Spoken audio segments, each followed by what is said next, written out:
Hello, Gene Schwimmer here. Welcome to today's vlog. Today we go to the Middle East. Actually today and I think tomorrow too. I think I'm going to have to do this in two parts. I want to talk about well, not everybody, but probably almost everybody calls it something like the Israeli-Palestinian dispute, conflict, terms like that. What it really is that the Israelis won a long time ago. The Palestinians refuse to recognize that they have lost. So they keep feeding themselves on this dream of someday conquering the entire area between the Mediterranean Sea and the Jordan River. You may have heard the slogan that our liberal friends, at least the very liberal ones or the anti-Semitic ones, say Palestine will be free from the river to the sea. That's what they mean. The irony, though, is that right now Palestinians are not free in the area controlled by the Palestinians. They are under either Hamas or the Palestinian Authority, Mahmoud Abbas. Neither of those are what I would call democracies when you're putting journalists in jail and actually anybody living in that area who criticizes them. Meanwhile, Arabs living in Israel who overwhelmingly consider themselves Israelis, by the way. They don't call themselves Palestinians. That's something that the West does, Western liberals. That's actually what I'm going to be talking about tomorrow. But for today, I just want to share an observation, which is that I think President Trump has resolved the quote-unquote dispute. This matter that has been festering for decades, I think it's about to be over. When I say about to be over, I mean within the next 4 years, because the 4 years, it's kind of a deadline that's in the Trump so-called deal of the century. That is, I think, the solution to the problem. I don't think it matters anymore whether the Palestinians negotiate again.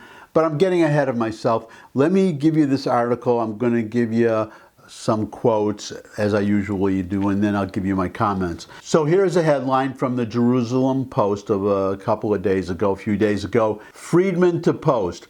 To annex, Netanyahu must tell Abbas he'll negotiate state. Prime Minister Benjamin Netanyahu must offer Palestinian Authority President Mahmoud Abbas to negotiate based on the establishment of a Palestinian state in 70% of the West Bank for the U.S. to support Israel moving forward with annexing the other 30%. U.S. Ambassador to Israel David Friedman told the Jerusalem Post. The first condition for the U.S. to back Israel applying sovereignty to all settlements, biblical sites, and the Jordan Valley is the completion of a map by the Joint U.S.-Israeli Committee, which began working in February. Friedman said that the committee met in recent weeks. It is on track to finish the mapping pending, quote, judgment calls in Israel's court, unquote, by July 1st, the date Netanyahu set for annexation in the coalition agreement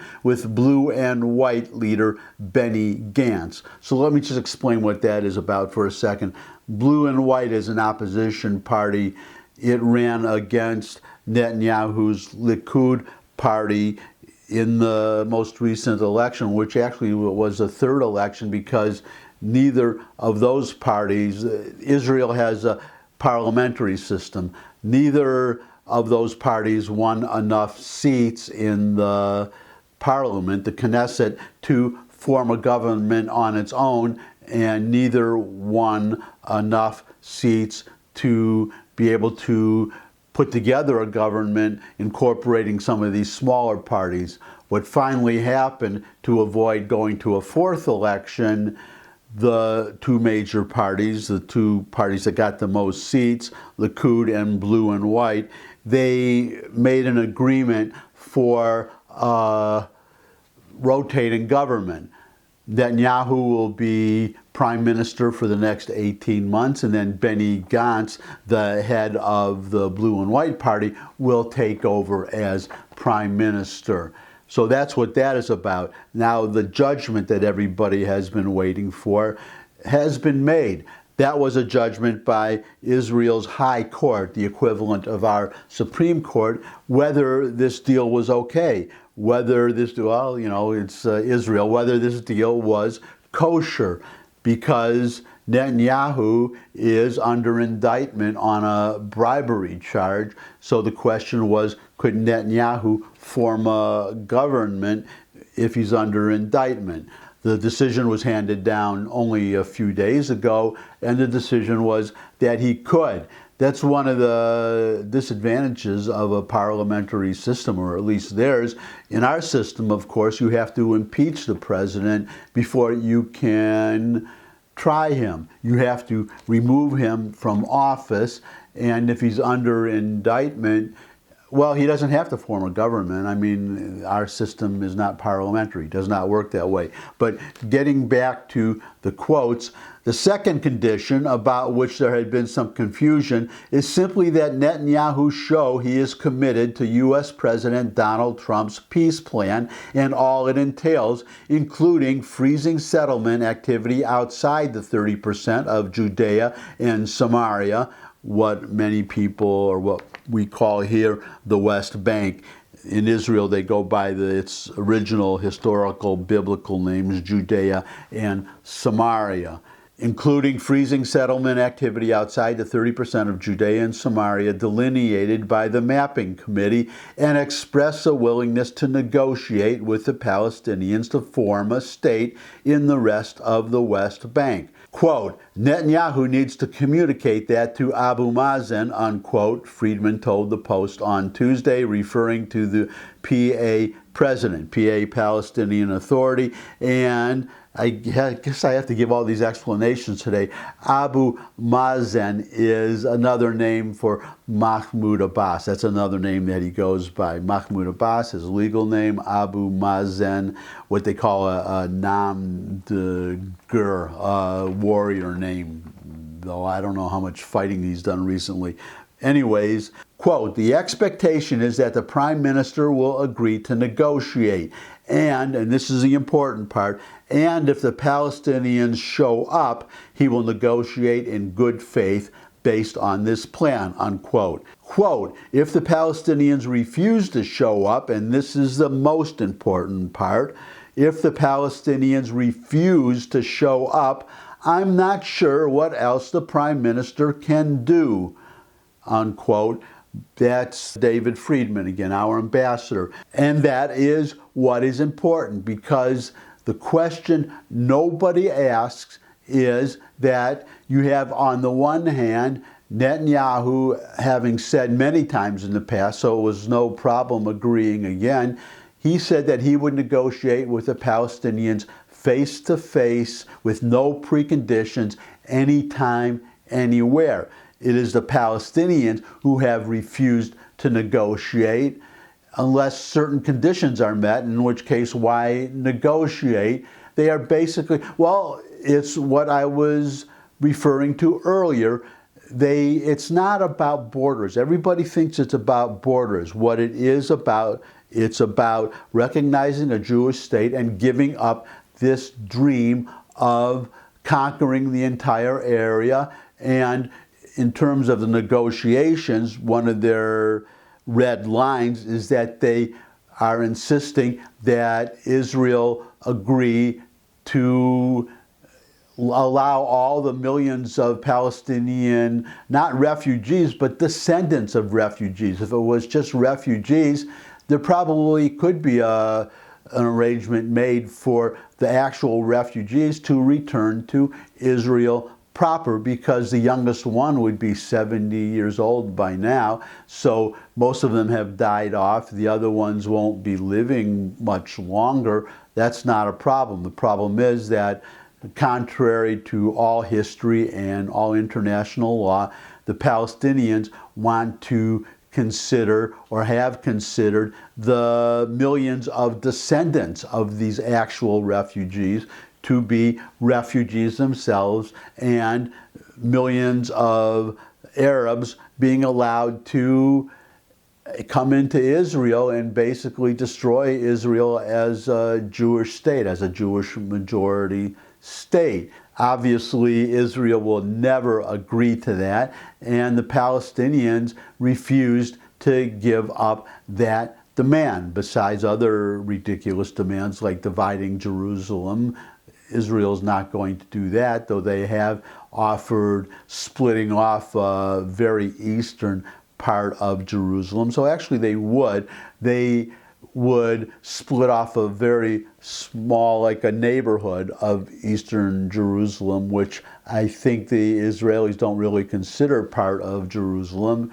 But the West demands, and it's interesting that it is the West and Western liberals. You don't hear much from the Arabs in the neighborhood these days. I'm going to talk about that in the next vlog. That's going to be the main subject in the next vlog.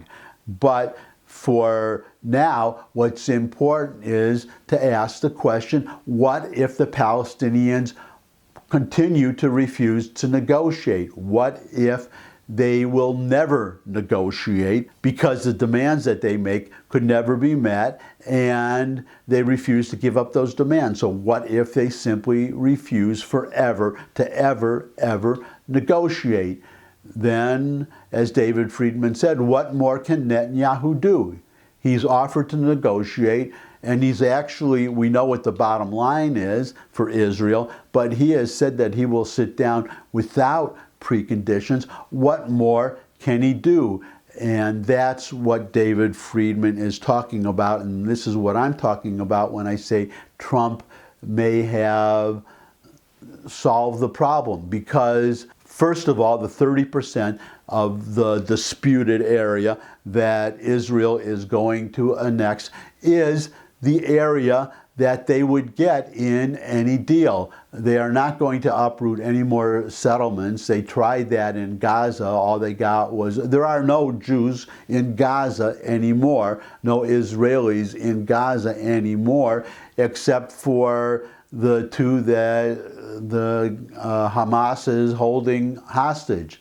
Two mentally disabled, I think they're Arabs, by the way, but two mentally disabled Israelis who wandered into Gaza, and they're being held prisoner. They have been for years, which is interesting because Israel is supposed to be racist. Definitely, I don't remember both names, but definitely one of these hostages is Arab, and Israel is trying to get them back. But I'm digressing, so to get back to the main point, the area that Israel is annexing is the area that Israel would get in any conceivable deal. The area where the settlements are, in other words, where the Jews are living, and the Jordan Valley because of its strategic importance on the border with Jordan to prevent infiltration by terrorists into Israel. There is no way that Israel would give up the Jordan Valley any more than they would give up the Golan Heights. So it's really Israel, with the support of the United States, implementing Trump's deal of the century, which has to do with the 4-year window in the Trump deal of the century, the Trump peace plan. If the Palestinians do not sit down and negotiate with the Israelis within 4 years, then after the expiration of those 4 years, it's all over. As far as the United States is concerned, it's all over. And it's especially all over if Trump gets reelected, because no Democratic president will be in office to try to thwart the plan, as Biden has made pretty clear he would do. So another reason, if you support Israel, to support Trump. Get out there and vote for him. But the main thing is that this is another accomplishment for Trump. The West can squawk, and Mahmoud Abbas can squawk, and Hamas can squawk all they want, but after 4 years, it's all over. The matter has been settled. it's after that point, it's like protesting China being in Tibet, except that China has no right to occupy Tibet. Israelis or Jews are the indigenous population of the area between the Mediterranean Sea and the Jordan River. But I've gone on long enough for today. I'll see you again tomorrow. In the meantime, thumbs up if you like this video today. Share it with anybody you think would also like the video. If you have any comments, there's a comment section below the video. Good place for any questions you might have, suggestions for future topics. If you could subscribe, that would really be great. But most of all, come back and see me again. Bring all your friends and family. Come back and see me again. I look forward to seeing all of you again. And until I do see all of you again, bye.